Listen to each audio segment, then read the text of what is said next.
Welcome back to the South Stands, a Buckeye football podcast by Ohio State fans for Ohio State fans from the West Coast. I'm your host, Zach Moore. Today is Thursday, October 5th, 2023, and I'm very happy to be joined once again by fellow South Stands contributor, Paige Van Horn from Denver. PVH, how's it going, my friend? I miss you, buddy. I mean, we had such a great time 2 weeks ago. It's sad. But here we are. We'll make up for it tonight. I miss you too, my friend, but it's good to hear your voice. We're also joined by fellow contributor Chad Plummer from Cleveland. CP, what's the word from the 216? Hello, gentlemen. Hello. How are you guys doing, man? Like, it's crazy. I hate having the bye week, man. It's like, it's actually kind of nice, though. You can kind of gather yourself, gather your thoughts, like, especially after the week prior, like you guys are like, it was good for me to breathe a little bit. Yeah. Wait, was that the bye week for you not being on the pod, or the bye week for the team? Well, let's just shade an E for all of the above. I like it. We are also going to be joined by the Blue Angels intermittently during this recording. I'm almost certain of it. They are practicing right now for Fleet Week here, a big air show that's happening over the weekend. So I apologize in advance to our listeners for the roar of jet engines. Who doesn't like the Blue Angels, D? Come on. Nobody. Nobody. It'll be awesome. It's just, they've been practicing for the last 2.5 hours. I think they should be wrapping up. But anyway, I apologize to our listeners. Can I say a real quick thing about the Blue Angels? Sure, man. The last time the Blue Angels, we were all in Chicago. Floner, we were at Gallagher's apartment, and Cindy Schreiber, our friend, made this base cake, and Floner stayed in the same. We all went out, and the Blue Angels were ripping through the buildings downtown Chicago, and Sloaner decided to keep, I'm good right here, because Gallagher's back, Pat opened up, it was all glass and it was downtown, and literally, I swear to God, we came back 4 hours later. He was in the same spot with this permanent grin, smile on his face. He's like, "Hey guys, what's up?" That is one of the funnest memories I've ever had. Blue Angels love it. Oh man, that must have been one hell of a space cake to take Sloaner down for that long. She, Betty Crocker, she gives Betty Crocker a little run for her money. Yeah. Shout out to Cindy Schreiber. Cindy. If you're a listener. Yeah.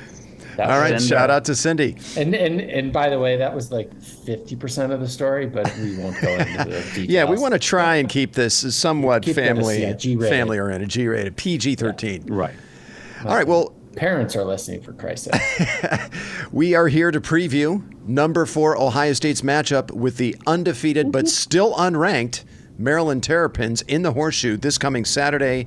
The game is a noon Eastern kick on Fox. The line is Ohio State. I believe it's -20 now. The over-under is 58. Now, Ohio State leads the all-time series between these schools 8-zip.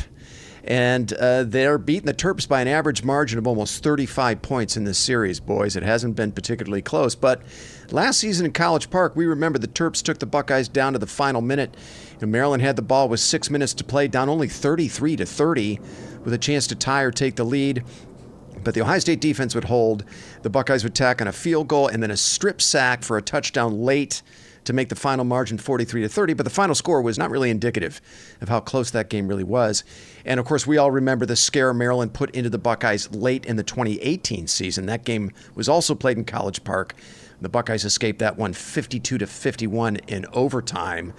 But guys, when these two teams play in the Horseshoe, it's a very different story, right? It's not particularly close. Ohio State averages 62 points against Maryland when they play in the Horseshoe, and they beat the Terps by an average margin of 44.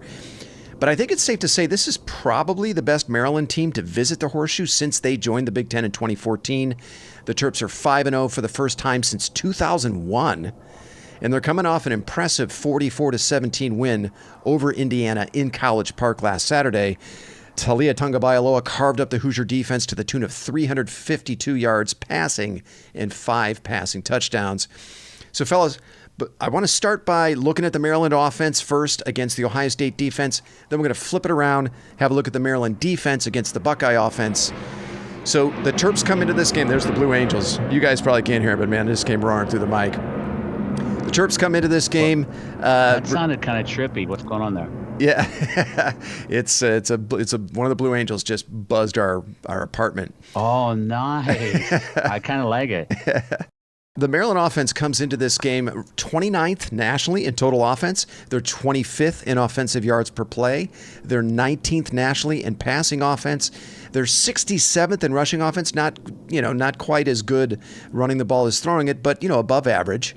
And Talia Tagovailoa is 16th nationally in passing at 293 yards per game. He also leads the Big Ten in passing yards, passing touchdowns, and passing efficiency.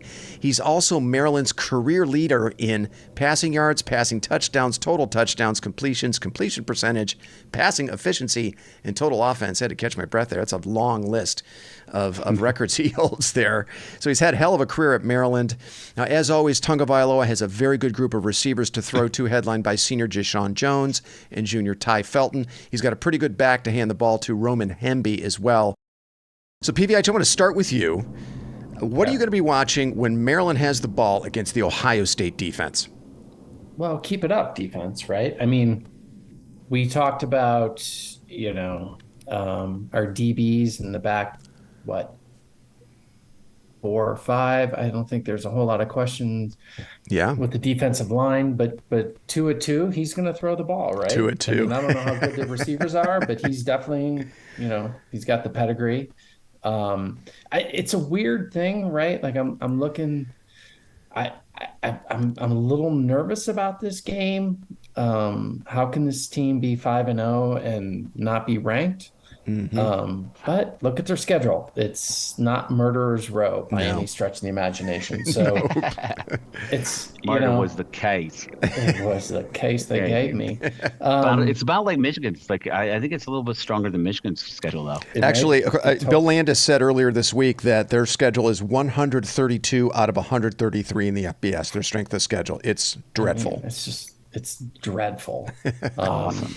So I don't think you can make any, comparison. They beat Indiana 44-17. We beat them 23-3. Right. I think and the other weird part, again, so I don't follow this. Like, what am I looking for? Like, I know Tua is a good quarterback, right? Right. I know his you can call him Tua Tito. That's what Austin. The whiteouts are. Austin Ward calls him Tua Tito. Or 2-2. So maybe it'll be, another good test for our secondary, right? And I want to see how they play. I mean, I think that'll be probably the tale of whether or not this game is close or not. Yeah. I can't imagine their, and I know you asked me a specific question, but I'm going off script here. I can't imagine their defense is that legit. So it'll be the secondary. Maybe the linebackers play a little bit better, more pressure on Tua. I think it's interesting. Ohio State hasn't given up a single play over 40 yards. Let's keep that streak up. How about that, guys? Yeah, I like that. Yeah. CP, how about you? What are you going to be looking for when Maryland has the ball against the Ohio State defense? Well, I'll tell you what, man. Like the biggest, factor in what we've been on the field has been our cornerbacks. I mean, Denzel Burke. Yeah. Igbosin. Jordan Hancock. Yeah. I mean, Igbosin, he's been on the field 87% of defensive plays. I mean, Burke's 48%, and Hancock. I mean, they've been just balling shit up, and that's why I think the younger protege of Tugalua or whatever is. I mean, you think about Sam Hartman. They only targeted Burke one time in that game against Notre Dame. Yeah. One time. Yeah, that's crazy. Yeah. So I mean, I think it's great. I mean, he's very he's aggressive, and you know what? And Jordan Hancock. They're balling, man. And I don't want to Last year I was like, you know what, you guys, I just feel like he's got to he got smacked in the face, and he's going to this offseason, he's going to go back and look at film and realize hey, listen, this is this is not Oklahoma State football. It's big time football. I can't just blitz every play. I got to You're talking about Knowles. Put a plan together. Yeah. I'm talking about Jimmy Knowles. Yep. So I'm super happy. I read something yesterday actually that Tommy Eichenberger is kind of the point man for the entire defense. Yeah. Knowles said, like quoting Knowles, and like it's not verbatim, but he's like pretty much he thinks like I do, like he like I don't have to like it all runs through him. Yeah, he's like the And quarterback of the defense. exact Mhm. yes, Yeah. thank you, Z, quarterback of the defense. But yeah, it's just like it's I mean it's great. The defensive line, they're not blitzing like they did like every fucking play last year, which is fine. I feel like Tumalua and Sawyer are both like, I mean, like, and it's good to see. Like, I mean, Tumalua, I mean, come on, like, you're right. But it's good to see Sawyer, like, he's actually in the game now. You know what I mean? Like, he's not like this lost soul out in, like, Blair, Witch, like, cave. Like, it's like he's there. He's like a Right. 5-star recruit. He's Yeah. like balling. Like to see more I'm production out of excited him, about but this yeah. defense, man. Like they're playing more and more like the Silver Bullets, like every week, and I hope it continues, and I feel like it will continue to just get better and better. This is another test of the defense's legitimacy as a top 10 unit. I think we can all agree on that. I've been a little reluctant to fully embrace this defense as a top 10 unit because of what happened last season. I mean, they were great for 7 games until they weren't. And then they started facing, offenses with a pulse, and we know what happened. So I'm a little scarred from that. But I think if the defense can hold Everybody Tunga is. Vailoa in check, like they did Austin Reed of Western Kentucky and Sam Hartman of Notre Dame, that's going to really tell us something. It would be another like legitimate hurdle cleared in my view. My big question Yeah. is, can the Buckeyes get pressure on Tua Tagovailoa with 4? And if they can't, will Jim Knowles gamble a bit more with pressures from his linebackers and safeties than he has so far this season? Yeah. His Right? big thing is he's not going to like, I want to see him do a little bit of gambling, but he's like, I'm not going to give up that 4 to 5 like big time plays. So, Yeah. I I mean, mean, they're kind of dropping back, and like I like it. And you know who's the silent killer that we like really don't even talk about is Cody Simon. I think that kid's playing some ball. yeah, Cody Simon's playing well. He had the big 4th down stop on Sam Hartman against Notre Dame a couple weeks ago. Yeah, for sure. I had a casual glance at the box score from last year's game. Before we got on, Maryland had 7 plays of 25 yards or more against the Buckeyes. 7. That's outrageous. 6 of them were through the air. Ohio State also had 13 missed tackles in that game. Oof. I mean, looking back on it now, what happened in that game, because it was the week before Michigan, that really kind of foreshadowed what was to come against Michigan. But anyway, I digress. Now, the Maryland offense has some different personnel this season. Dante Demas and Rock Jarrett, their 2-star receivers from last year, are off to the NFL. But this still looks like a pretty explosive Maryland offense. They're tied for 13th nationally in scrimmage plays of 20-plus yards with 30. But I think, and Paige and Chad, you both referenced it. I think Ohio State has much, much better personnel in the secondary this season compared to last. But I think Knowles probably still wants to be careful about how often he blitzes and leaves his DBs in one-on-one coverage. Yeah. But I think, look, I mean, I also think we're going to see 3 cornerbacks on the field a lot. I think we're going to see Burke, Igbinosun, and Hancock a lot. And my gut says they're going to hold up much better in coverage than Cam Brown, Tanner McAllister, and Cam Martinez last year. I mean, Maryland torched those dudes last year. Terry. So back to the question about, Knowles and his approach with the defense. Right now, the Ohio State defense is 126 nationally in sacks. They're 124th in tackles for loss. They're tied for 100th in generating turnovers, only 5 turnovers in 4 games. And 4 of those came in one game against Western Kentucky. But on the flip side, and Paige, you referenced this, the Buckeyes are one of only 3 teams in the country that has yet to surrender a play of 40-plus yards. That's tied for first nationally, of course. And they've only given up 3 plays of 30-plus yards, which is also tied for first nationally. And, of course, they're way up there in the traditional defensive stats. They're in the top 6 nationally in total defense, defensive yards per play, pass defense, and scoring defense. Still, and Paige, we talked about this last week, it feels like maybe Jim Knowles may be playing things a little too safe right now. Maybe he's overcorrected. Would you agree with that? Yeah, but you can't argue with the results, though. Yeah. So, like you said last time or whenever when we were at the stadium of Notre Dame, like you can't have it both ways either. Yeah. Right. So I mean, I think it'll come down. I think it'll be a very similar situation to the Western Kentucky game, right? Where, if a team like this can get 3 or 4 yards on first down, it's going to make them very hard to stop, right? Because they can, spread you out but can you do that enough and convert enough to win the game. And like Western Kentucky, you couldn't. And then they're going to feel pressure, and it's going to come down to, a fourth down play, maybe at their own end. And if they don't convert it, then the floodgates open the other way. If they do, then you can end up with a ball game. Yeah. But I think Knowles is clearly, sort of ratcheted down. He's not going to get beat deep.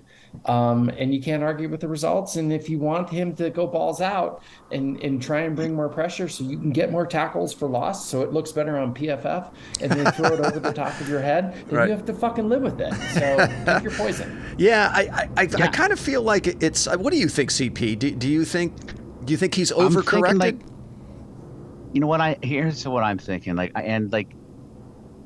I feel like he's almost like holding it close to the vest. Like, you know what I mean? I feel like and I've said this like multiple times, like Knowles, like I went back and watched his film. He's a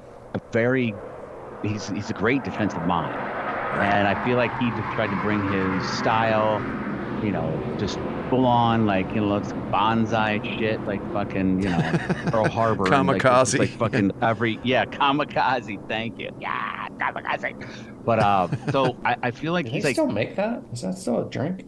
Kamikaze? I'm sure. Kamikaze? Oh, my God. It's like the Long Island iced tea, isn't it? Tuesday night, Park Alley, 50-cent Long Island iced tea. Regurgitation Nation, hello. But no, I feel like Knowles is kind of like. So you think he might be saving? Is he saving it up, CP? Is he saving it up for Penn State, Michigan? I feel like he is, man. He's like, there'll be times where he's just going to throw the all-on blitz when you think he's not. He's going to drop back coverage, but that's what I want to believe, and I think that's where we're at. Yeah, I mean, I that's totally plausible to me. At the same time, in PVH, we always like to say this: Ohio State should never be ranked in the 100s in any statistic. Anything. Oh, my God. And right now, they're 126th in sacks. They're 124th in tackle for loss. They're 100th in generating turnovers. I think there's a little bit of a margin there, a little bit of a wiggle room there for Knowles to take just a few more risks. It's not out. I agree. Yeah. But I also agree with Paige. Like, hey, I mean, you can't argue with the results. Yeah. So, Yep. And by the way, what are they total defense?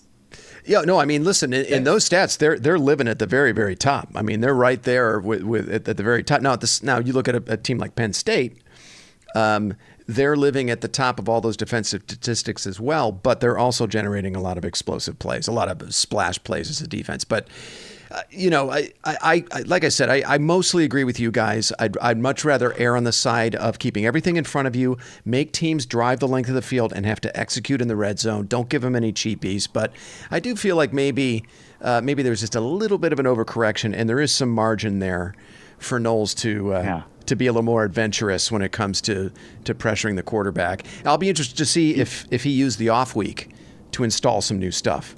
And maybe to change the approach a little bit. Now, it's worth noting Ohio State sacked Tagovailoa 5 times in each of the last 2 meetings. 5 times last year, 5 times in 2021. They picked him off twice during the 2021 game 2 years ago, the last time they played in Columbus. And then we remember last year, Zach Harrison had the strip sack on Tagovailoa that Steel Chambers returned for a touchdown. It would be great to see the defense replicate some of that production in this game. Tagovailoa can sometimes go a little loose with the football. So... all right, PVH, I want to kick this back to you. Any other thoughts on the Maryland offense versus the Ohio State defense? I just think you can. We're all a little bit of the scorned boyfriend, right? Where if you bring the heat and it doesn't work, you can do everything right for 95% of the game and it doesn't work out, and then next thing you know, the guy's streaking down the field with a missed tackle. Additionally, if you're going to do that, right, you can't have Proctor coming out like a heat-seeking missile. Right. And you got to be disciplined. Tackle. You can't have guys slipping and falling down. So if he feels confident that those problems have been corrected, then fine. Then you can bring a little bit more pressure. And if you're 100% sure that if it gets to the second level, your guys are not going to be out of position, take a bad angle, or miss the tackle. And I think that's his calculus in his head. Will Proctor make the tackle? Will Ramson make the tackle? Or whoever is back there, if they're on an island, because I'm bringing 6, 7, 8 guys. Makes sense. I think he's got like a 15% margin there where he could be a little bit more adventurous than I think. Maybe just a teeny bit more. I do not want him going back to the way he was playing defense last year at all. Just a tiny bit of a margin. Go ahead, CP. One thing that I will say though is that like over at least like the last 3 years, okay, probably maybe 4, is that this defense is playing as a unit. Yeah. You know what I mean? They're not like everybody knows like what their assignment is. They know what they need to do. There's nobody like, you're like, oh, what the fuck was he thinking? Like, I mean, like I feel like there's but only maybe like once or twice. Yeah. Much more disciplined. 4 games we played have been like, what the, yeah. What is this? I feel like they're all like, they're a unit, man, and I'm excited about it. I feel like they're only going to get stronger and stronger as the season goes. The one thing that I liked about what I saw from the Notre Dame performance was, and there goes the Blue Angels again, roaring through my mic. One thing that I liked about the performance from Notre Dame was that the linebackers actually didn't play very well. Eichenberg and Chambers, and Steele Chambers said as much during his media availability this week that it was an off night for them. Their eyes, I think he said something like, our eyes were everywhere. All the window dressing and motion and stuff that Notre Dame was doing pre-snap, that confused them. But what I loved was that the safeties picked them up. And you saw Proctor and Ransom and Sonny Styles coming up and run support, making big time plays. So just that, to your point about the defense playing more as a unit, right? You've got other position groups picking up other position groups that maybe aren't playing quite as well. So I think that's a really good point. It makes me very happy to see it. Oh wow! The Blue Angels, they were called like. I thought you took a Quaalude there for a second, my friend. Oh, no. All right. Well, listen, fellas, why don't we flip this around and have a look at the Maryland defense against the Ohio State offense. Now, the Terps come into this game ranked a very respectable 39th in total defense. That's 39th nationally, 29th in defensive yards per play, 50th in pass defense, 44th in rush defense, and they actually do a pretty good job of getting after the quarterback. They're 34th nationally in sacks, averaging almost 2.5 or just over 2.5 per game. So, at least statistically, this is a much improved unit from the Maryland defenses that we've seen in the past. Now, as we mentioned at the top, it might be propped up a little bit by a schedule that ranks 132, pardon me, out of 133 teams in the FBS. So, I mean, like only one team in the FBS has played an easier schedule than Maryland. So you do have to factor that into the equation here. Now, no one individual player really stands out for Maryland statistically on that side of the ball. The Terrapin defense seems to be kind of, greater than the sum of their parts. Their leading tackler is senior safety Bo Braid. Braid has a solid PFF grade of 74.6. Sophomore linebacker Caleb Wheatland leads them in sacks, but Wheatland's overall PFF grade is not great, only 58.4. Maryland's top pass rusher is probably edge Quashawn Fuller, who leads the team in pressures with 13. Fuller also has 2 sacks. But their top-graded defender, according to PFF, is also an edge rusher, Donnell Brown. He has a grade of 91.5. Brown is second on the team in pressures with 8. He also has 2 interceptions as an edge, as a defensive end. That's interesting. And a fumble recovery as well for the Terps this season. So look, according to the numbers, this is an above-average defense, fellas, that can get after the quarterback a little bit. Again, the Terps are 34th nationally in sacks. So PVH, I'm going to kick this back to you. Give us a few thoughts on this matchup of Maryland's defense against the Ohio State offense. What are you going to be looking for? Just do your thing, Ohio State offense. I mean, come on. Like, who knows if these guys are any good or not? I mean, they played 2 Big Ten games. I mean, Michigan State's a dumpster fire, and Indiana, they're probably just a step above it. Virginia, they just fired their offensive coordinator this week. Indiana did. I mean, come on. I mean, I think Ohio State should have their way, right? Just run your offense, get better. That's all I'm looking for is, fix the things that we know that they need to fix. Short down, third, short yardage. Yardage. Hopefully Marvin's ankle's okay. I mean, I think Maryland has been known for the last 5 years, maybe having a prolific might be the wrong adjective, but a pretty good offense. not the defense. Yeah. So I think Ohio State should just execute their game plan, be crisp. I want to see, McCord get better, just everybody get better, right? Because the offense is going to be a work in progress because they got some guy. Well, McCord, is the main one that needs game time. Just run your offense, put up the 45 points that you should put up against this team. The defense will do its thing, and you'll be fine. Okay. CP, how about you? What you going to be looking for when Ohio State has the ball against the Maryland defense? You know what? I'll be honest. Like what I'm looking for is just like I feel like every week the offensive line is becoming a unit. More like not a lot of the penalties, like that kind of thing. They're just communicating. I feel like they're getting stronger. I feel McCord. You come down a winning drive in South Bend. I mean, like Huge. with no time on the clock. I mean, that has got like that. Got to give that kid a little bit of like, hey, how you doing? Like, hey, this is the reason I was a 5-star quarterback coming out of high school. Hell yeah. But the biggest thing that I am like looking for is third down conversion.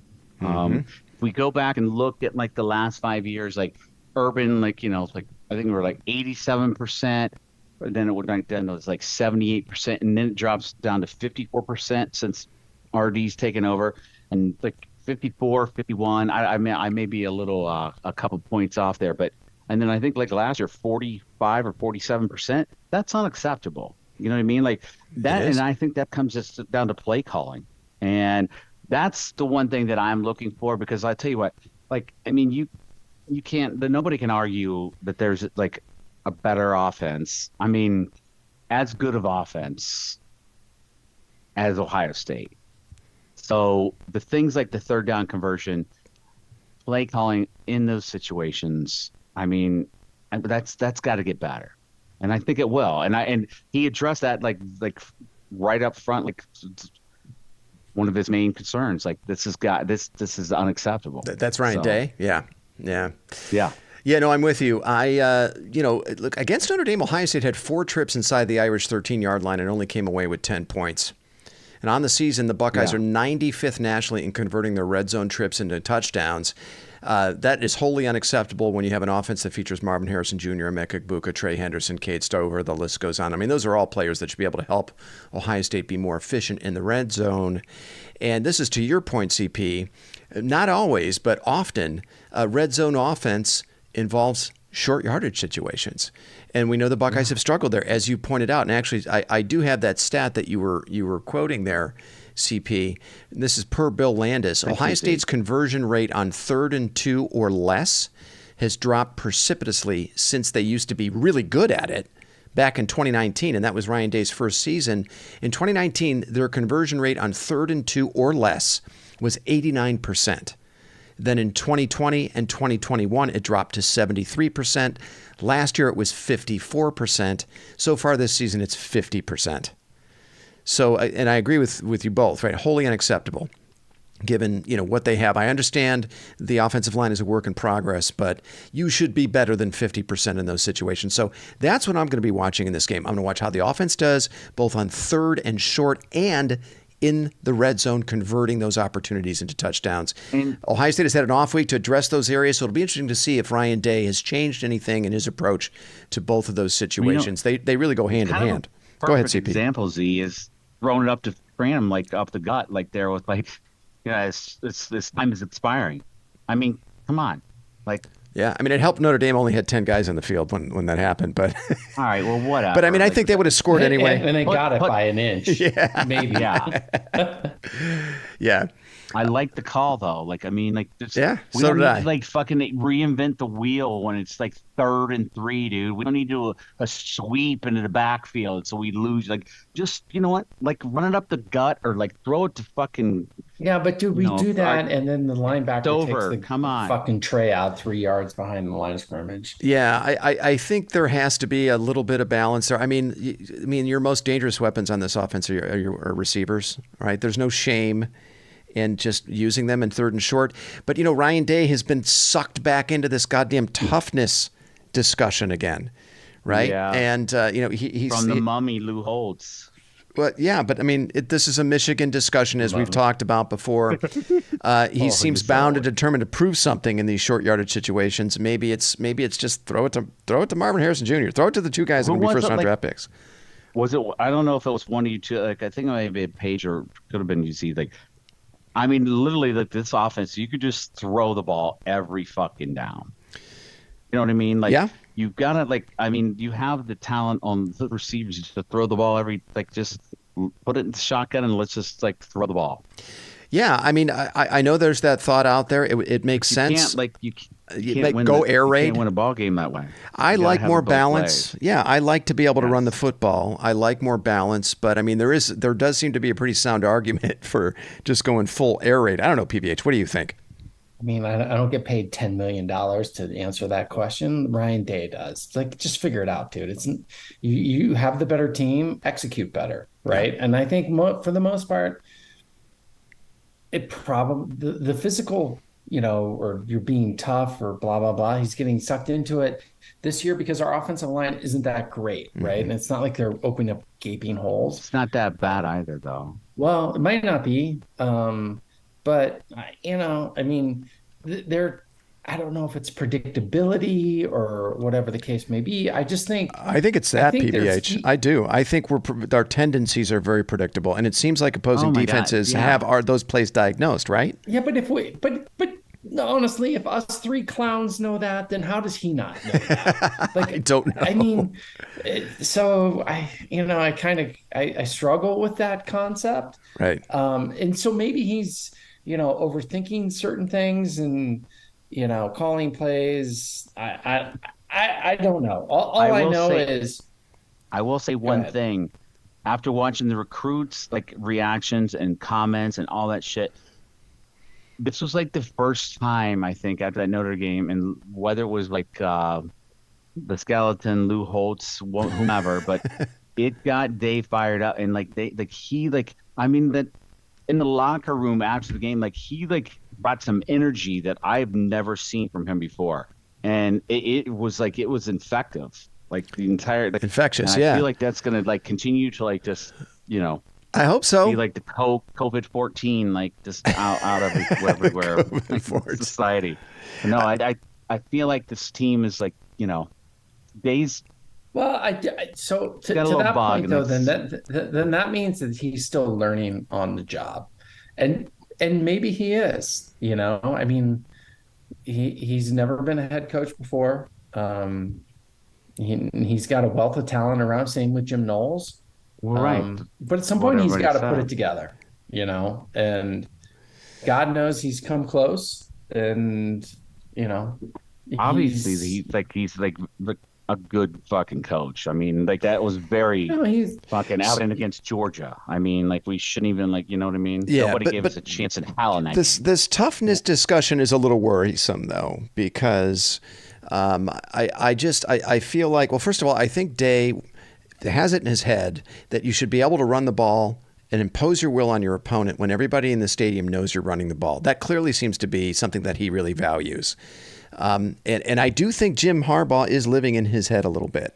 And this is primarily from that 2021 beatdown where they ran all over us, and they did really physically dominate us in the trenches. And that there is no doubt about that. That's what happened in that game. Right. And he has been having to defend himself and his program against the accusations of being a finesse, soft program ever since. But I do worry a little bit about getting too caught up in trying to win a toughness contest, and then you end up losing the football game, which is what I think happened last year. I think he got drawn into this toughness contest, and his team, that G. Scott penalty on the sideline, that personal foul that he took, that was clearly a product of this toughness narrative that just kind of ran away. Anyway, we're totally kind of getting off topic here, but. No, we are, but we're not. Yeah. Just find a way to be more efficient on 3rd and short. I don't give a shit if you're plowing into the line, you're getting that yardage, or you're throwing it to Marvin Harrison Jr. on a slant. Just you got to be more efficient in those situations. I think we can all agree with that, right? All right, we are way the fuck off course here, guys. Let's fire up the concernometer. Let's fire up the concernometer. I want to read out from each of you for this game against Maryland. PVH, I'm going to start with you. Give me your concernometer readout for this game. I'm a 4.5. 4.5. I'm just, it's weird, the dichotomy between Ohio and playing in Maryland. And last year, obviously, we played there and it was a close game. Um, you know, yeah, I'm a 4.5. They're 5-0, but they played absolutely nobody. So that's Okay, where I'm at. 4.5. CP, how about you? Give us your readout. I'm gonna go 1.75, and I'll tell you why. Like Okay. We they're don't do feeding decimals off. here. Oh, we don't. Okay, so then I'll do. No, I'll it's do, 1.75 is fine. Paige just did a decimal. I'm going to do one yeah, too. dude. Strike that from the record, Van Wrong. No, like I feel like they're gonna like run off that the energy's flowing from that South Bend win, Yeah. and then off like just like the grind, like just like it's the grind. Let's get the. I think they're gonna come out and they're just gonna like. I mean, they're gonna stop Tualua, whatever the fuck it like. Tunga Vailoa. Tualua. Yeah. Not, Yeah, thank you, Tunga Zach. Laipoya. yeah. Yeah, the brother who plays on Maryland. Right. But I think The like brother. I'm That's even better. The brother, 1.75. not the 1.75. brother, but the brother of the Miami Yeah. football. Yeah, like I said, Austin Ward Brother calls of him the same Tua mother. Tito. If that's easier for you guys, if that's an easier shorthand, All right, Tua Tito. what's your concern-o-meter, Zach? Yeah, Keep it 4.5. I'm with you, PVH. 4.5 as well. A coworker of mine, Mike Ferry, who is a partner at my firm, also a huge Ohio State fan, very knowledgeable Ohio State What up, fan Mike as well. Ferry? He reminded me of how the Buckeyes often struggle with mobile quarterbacks. I mean, who doesn't? But Ohio State tends to. And Tunga Vailoa is a mobility. And his ability to make plays on the move last year in College Park really hurt the Buckeyes. He's playing with a ton of confidence right now. This is a quarterback and an offense that the Buckeyes have to respect. And I think offensively for Ohio State, things can get a little dicey if the Buckeyes continue to struggle in the red zone. At the same time, I think Maryland has Ohio State's attention. The game is in the shoe, where Maryland has really struggled over the years, as I've mentioned. And Bill Landis pointed this out earlier this week, that the two times Maryland really challenged Ohio State, right, last year and in 2018, those games were played in late November in College Park. They were the week before Michigan. So there was a little bit of a look-ahead variable, I think, at play. So, 4.5 is probably twice what I would normally have for this game. So I wouldn't say that I'm very concerned. I'm actually much more intrigued than concerned. But this is an opponent the Buckeyes have to respect. They'll have to play well to win. But I don't want to go overboard with my concern. All right, boys, let's get to our score predictions. PVH, why don't you get us started? Give us your score prediction for this game. I'm going to say, what's the line? It's gone from 18 to 20. That's interesting. I have it at thought that line 20. was high. Yeah, I have it at 20. The over-under is 58. I definitely like the over. Yeah. I'm going to say Buckeyes 44, Maryland 19.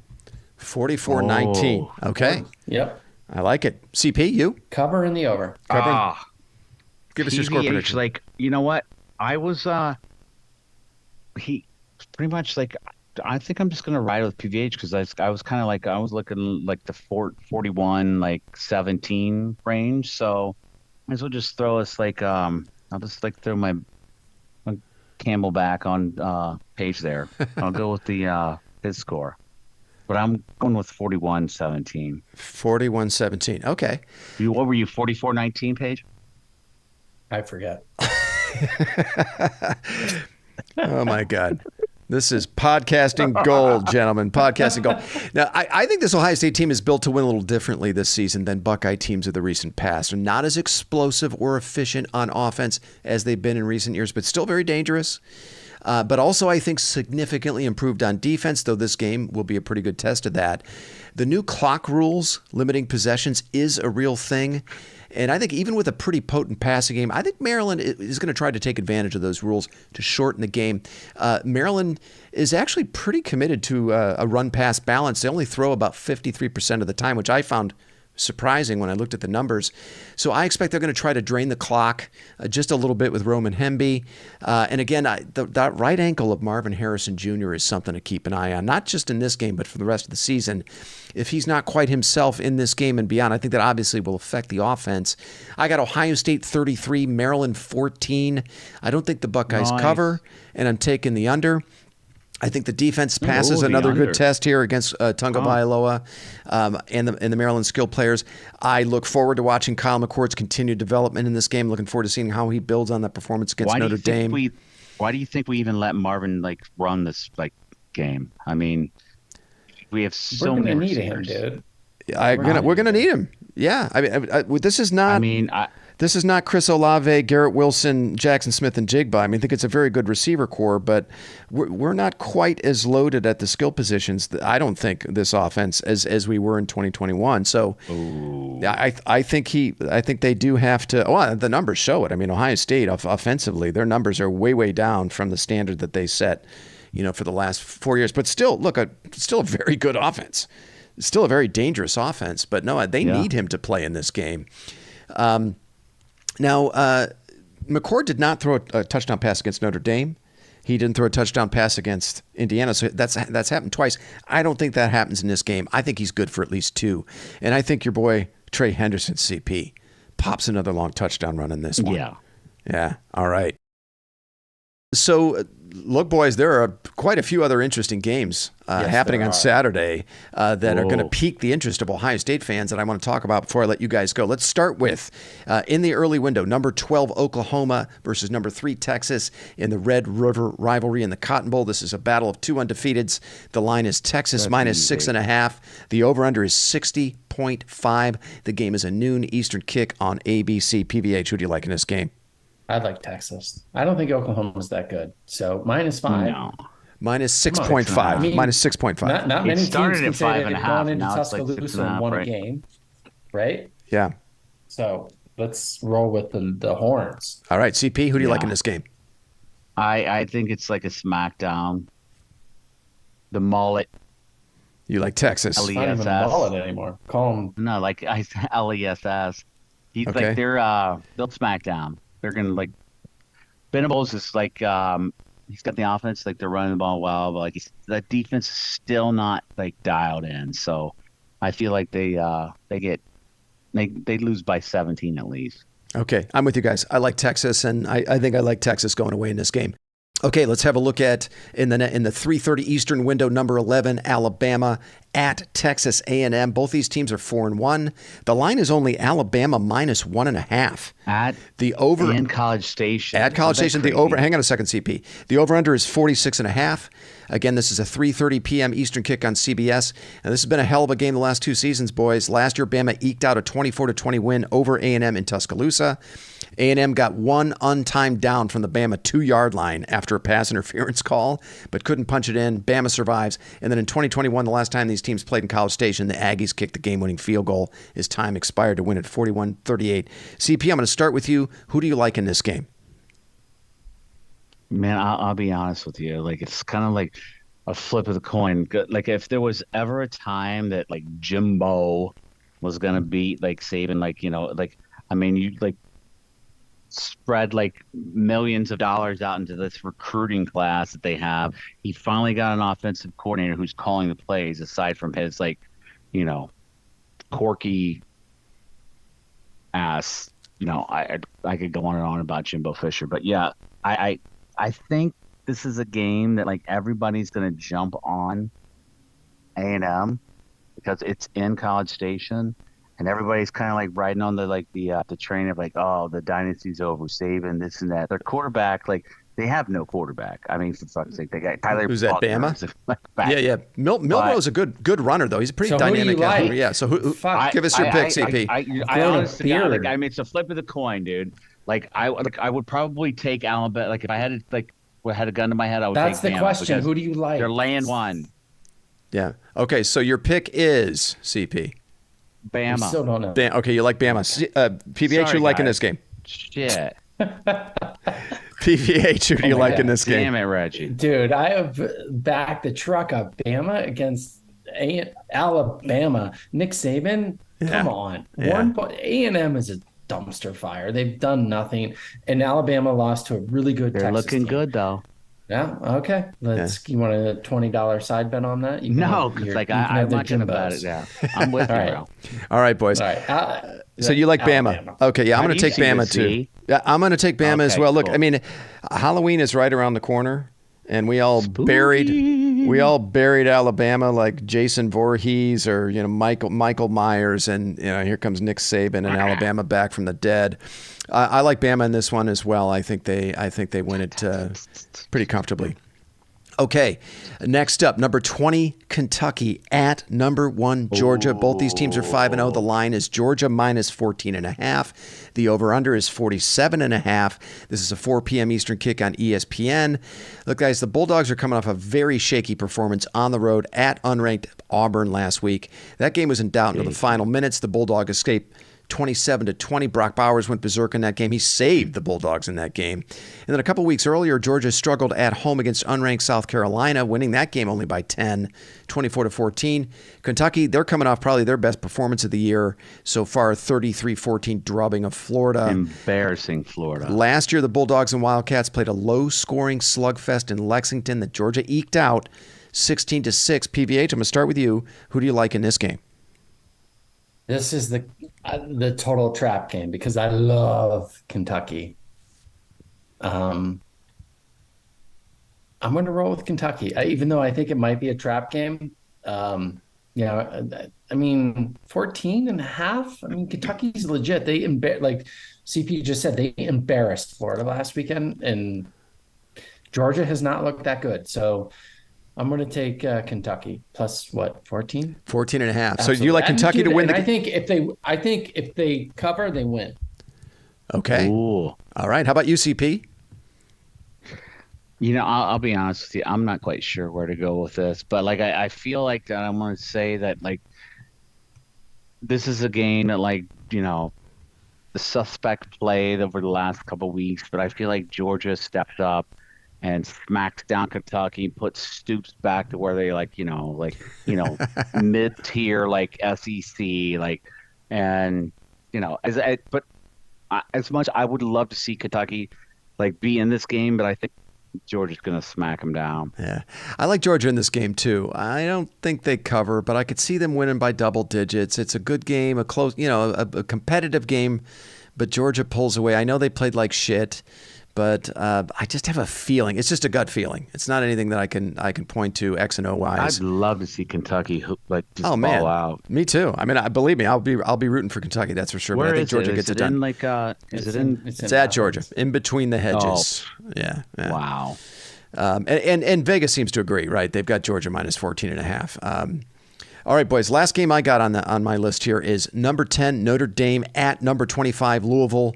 Notre Dame's 5-1. Louisville is undefeated 5-0. The line is Notre Dame 6.5. The over/under is 54. This is another 7:30 p.m. Eastern kick on ABC for the Irish.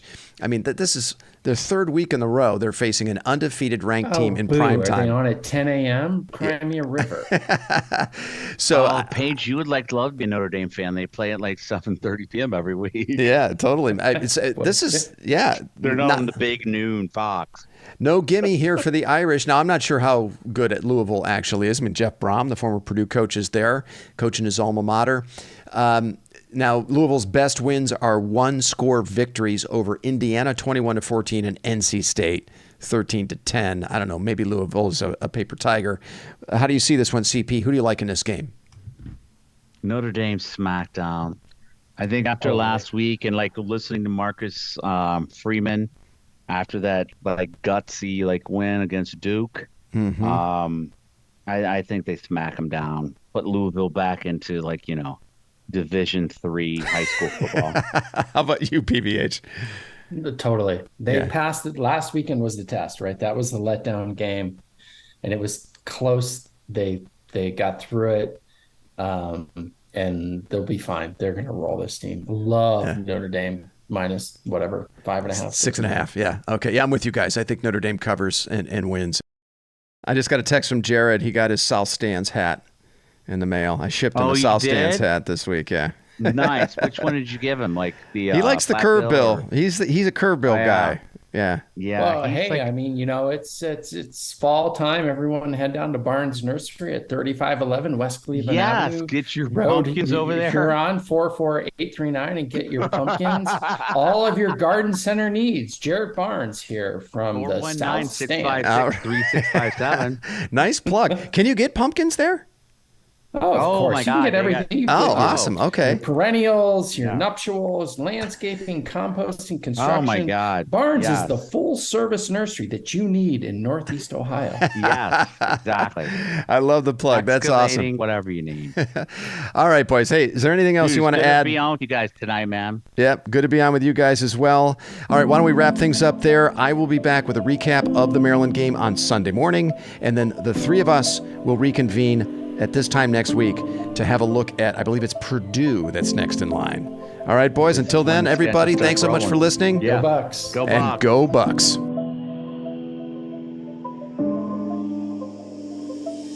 You've been listening to the South Stands, a Buckeye football podcast. You can follow us on Twitter, Instagram, and Facebook, and visit our website at southstandsosu.com.